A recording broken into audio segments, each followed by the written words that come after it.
Welcome back. We're here to talk about Saturday lunchtime's Premier League match between Bournemouth and Newcastle. Pascal will start with the home side. It's now 7 without a win in all competitions after 2-0 defeat to Southampton last time out. Yeah, it was quite a big game for them. It's only 30 miles between those two clubs, quite a big South Coast derby, and they just started really slowly in the first half. They didn't really create much. Southampton went in 2-0 up.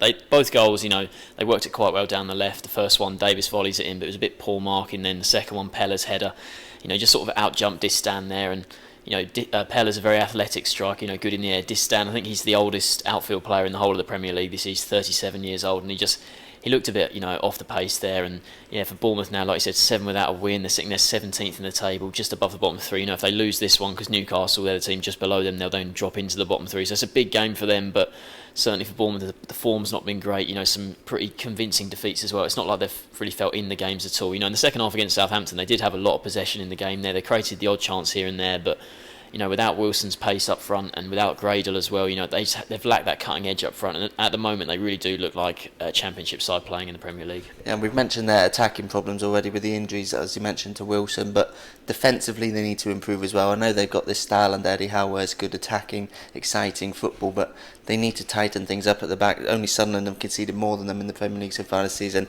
and they've got the joint worst goal difference in the league. When you consider how tight relegation has been the last few years, goal difference could end up coming into it. So they need to improve in that sense. At home as well, when you look at teams trying to stay up, you consider home form to be the most important thing. If anything is going to keep them in the division, it's usually a relegation-threatened team's home form.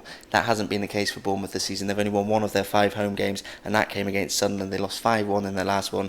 5 of their 8 points so far have come at home, in fairness to them, so they are doing better at home than they are away, but still not really good enough at home. And considering the fixtures they've got coming up, Newcastle this weekend, they'll fancy getting something out of it, but after that they've got Swansea, Everton, Chelsea and Manchester United in the next 4, so it's not going to be easy for them coming up. They need to find a way to start picking up results. If that takes a change of style from Eddie Howe, then that might be necessary. I know it's against his philosophy, but if it keeps them up, then it's going to be worth it.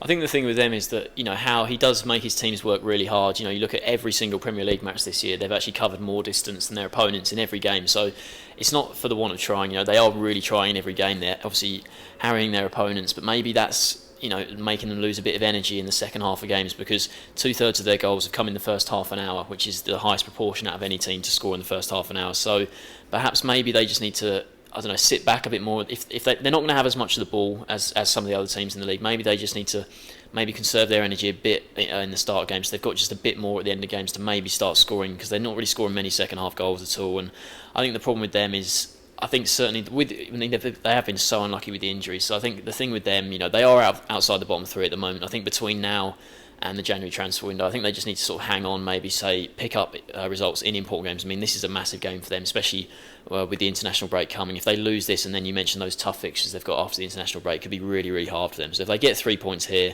maybe pick up the odd win here and there, keep themselves, just maybe above the bottom 3 going into January, then they can maybe look at getting some key signings in that could really change their season. Because at the moment, I just think it's about hanging on for them and maybe trying to get to January and then sign some new players.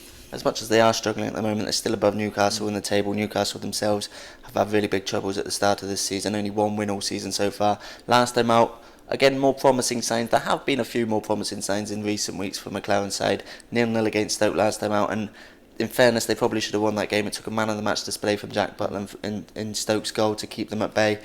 They played again quite well. There were encouraging signs for them. Mitrovic hit the post, obviously came close, but getting that goal has proven to be problematic for them. They haven't scored in the last 2 now after hitting Norwich for 6, obviously with Ronaldo getting those 4 goals in that game, and it's 6 out of 11 games they failed to score in now, which is more than anyone else in the league. That's their big problem at the moment.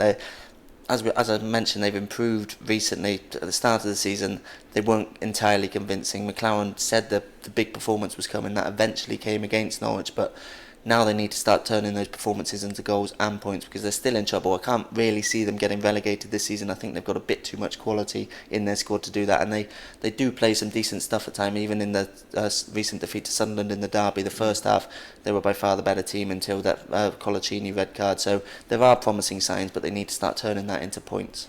Yeah, they do. You mentioned about sort of the goals there that they did score 6 in that game, but they actually have got pretty much all of their attacking options fit at the moment. And we've talked about Bournemouth's injuries there, but Newcastle actually have the biggest injury list of anyone in the whole league, and they're missing a lot of key defenders, and that means that they've also got a really poor defensive record this season. Only 3 teams conceded more. They've conceded 22 in 11 games. That's obviously an average of 2 a game, so they need to shore up at the back. They are missing some key players at the back there. The keeper crisis is the big one.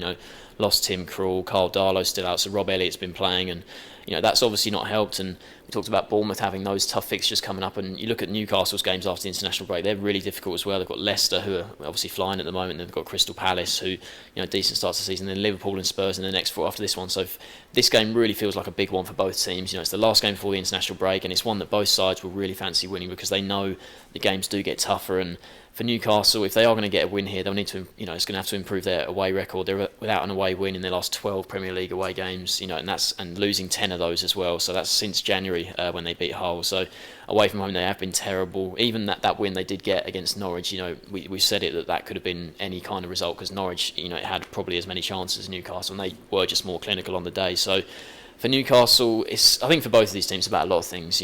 Newcastle, we've said that they need to be better in attack, but both teams defensively have been poor this season as well. So I think this game really feels like a massive one for both teams. And which way do you see it going? I think there will be goals in this one. We've discussed how both defences have conceded a lot of goals this season, but I think both sides will definitely go for it. I think they could be a really all or nothing game, but I'm going to sit on the fence and go for a 2-2 draw. It's an interesting battle between leaky defences and struggling attacks, isn't it? So for me, it's a really tough one to call. I could see Bournemouth. They might be able to raise their game a bit. You'd imagine they'd be up for it against the team just below them in the table at home as well. But Newcastle, they have been improving lately. I think I'm going to side with Newcastle just about with this one. I wouldn't be surprised to see a draw, but I think I'm going to go for a Newcastle 1-0 victory. So we're going for 1 draw and a now a Newcastle win. Thanks for joining us.